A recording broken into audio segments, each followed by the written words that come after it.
سړیا چرته پاسه کنه نا وخت دی سر خوړ دی دا غرمه 10 بجې دي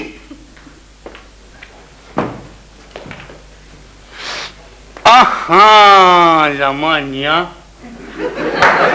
ما پیغوانم ایکسکیوز می ګوره خدستان لاسه ګوره زه نه پوزې لراغلم ښه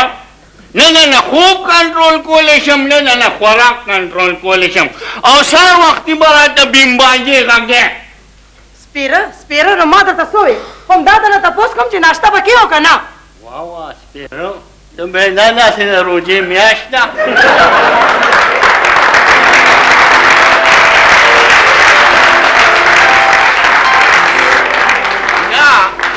ته ما ته دا ووایې چې زه به ناشته نه کوم ستا پلار کره به ناشته کوم نو دا چای پتې به څوک راوړي تا ته وایم دا چای پتې به څوک راوړي دا چیني به څوک راوړي دا غوړي به څوک راوړي د دوکان نه ولې دا هر څه ختم شو څه 24 घंटे خورې څکې نو ختمېږي به نه واوره خورم زه خورم څکم فرق صاحب ظاهر دی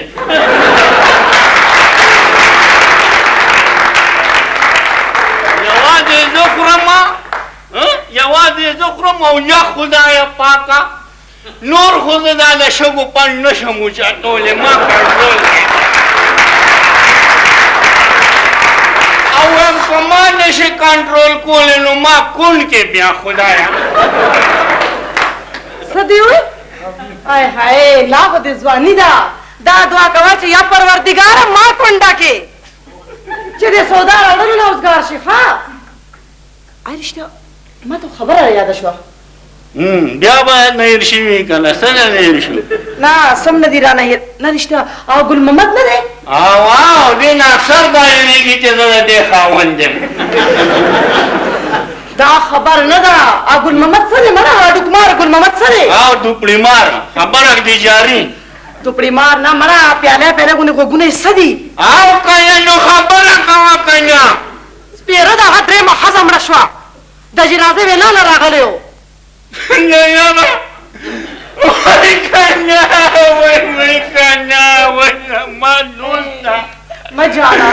تا ته مې مه جاړه شابه زه تیار شه نو په کومو سترګو بیا زه جنازې له ورځم ما له به شرم هم نه راځي ولې نشم ورتلی بس جنازې له ولې نشې ورتلی نو خبره واوره چې لومبۍ ښځه مړه شوه نو ما ته ښه په درناوي د جنازې وویل او خدای شته زه ولې ښه په درناوي لاړم د مټایۍ ډبې مې یوړو ټیک شو چې دویمه ښځه مړه شوه بیا راته په درناوي د جنازې وویل ما ولې هار مې یوړو مبارکي مې ورکړه ټیک شو اوس درېیمه ښځه مړه شوه نو راته وویل زه خو د شرمه نشم ورتلی پلیز ولې نشې ورتلی نو هغه به ووایي چې ګوره دا څومره بد قسمته دی اوسه پورې راته د ړومبۍ ښځې د جنازې ونه وي